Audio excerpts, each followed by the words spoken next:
All right, welcome back to another segment of Fire Engineering's Training Minutes. Once again, I'm Mike Dragonetti. In this segment, we're going to cover where we don't have key access. I stated earlier in the previous videos that we will have key access somewhere in the building, but not necessarily on all floors. So we need options. And we did the polling video, so we knew polling was an option for us, very quick to poll across. But in this case, we already see a stumbling block. If you look at the prop here, where the drop keyhole is, there's actually a lock cylinder that's in place that needs to be removed prior to the use of the drop key. Company called Trilock is the one that designed this. Simply, if you have the key, you're going to insert it into the lock, quarter turn.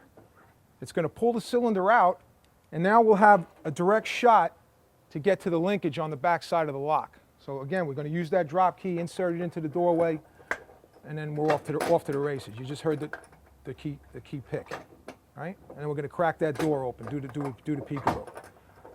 So we have other means of getting into the door.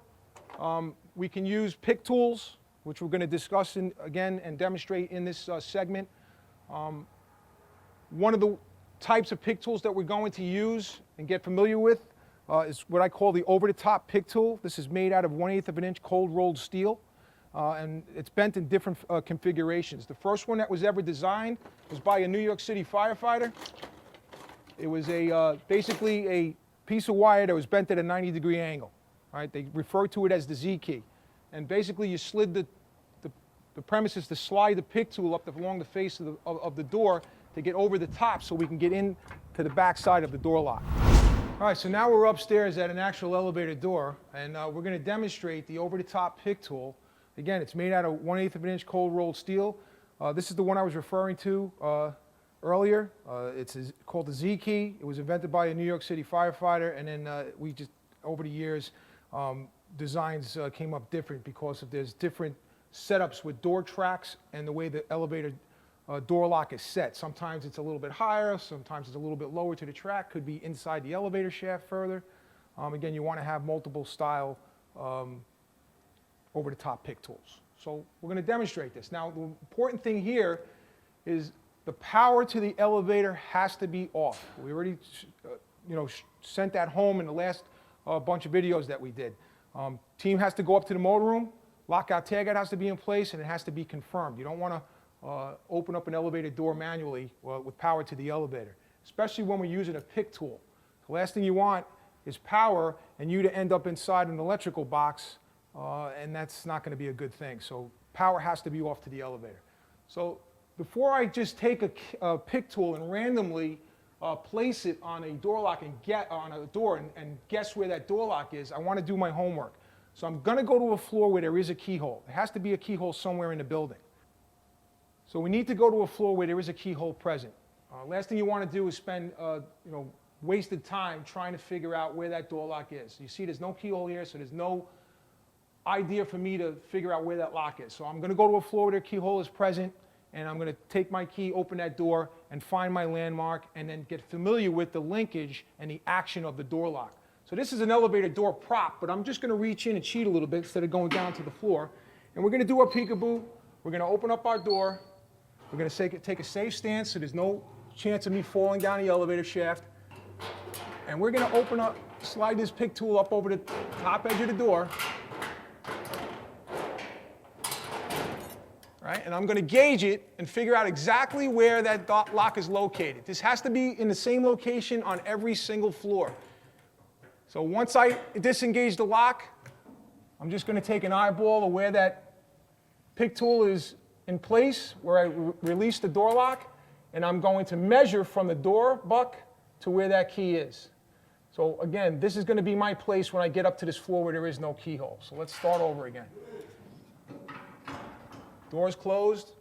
We're going to slide the key up over the face of the door. All right, I want to get it in position. You want this handle to be perpendicular to the door. We're going to fish for that lock. Listen for my happy sound. I just heard the lock pick and I can feel it pick. Slide the door, crack it, do my peekaboo, take my key out, and then as we go to open the door further, we're going to slide our chock in the doorway, and that'll keep the door from closing. Okay, so just so you know, the over-the-top pick tool, the 1/8 of an inch cold rolled steel pick tool, is not going to work in every situation. So we need another plan. If we can't go over the top, one of the ideas is to go around the leading edge of the door to come into the door lock. So a tool that was designed by a retired New York City fireman again, it was called the Ward tool, named after the firefighter. His last name was Ward. Came up with this design that he found that a lot of the doors were being replaced where they couldn't get the pick tool over the top edge of the door, so let's go around the leading edge. And that's where this tool came into play. So Joe's going to demonstrate the use of that, but one of the things that we want to do is we need to create a purchase point in order to get that tool around the leading edge of that door and behind the return of the door buck. So if you're carrying a handy-dandy screwdriver like this, I recommend that you keep in your elevator tool bag, this will make a lot easier transition to gain that gap. Right? So gaps are going to change, some are going to be tighter than others. So just a little pry here is going to allow us a gap where Joe's going to get that pick tool in around the leading edge, and then he can continue his journey. So back that out for a minute, Joe. If you don't have a screwdriver handy, but you do have a Halligan bar, right? We're going to do the same thing. We're just going to take a little purchase point with the Halligan. We're going to walk it back, being very careful not to knock the rollers off the track of the door, giving Joe that access to the door, and now he's going to slide it up into place. Beautiful. Joe's going to do his peekaboo.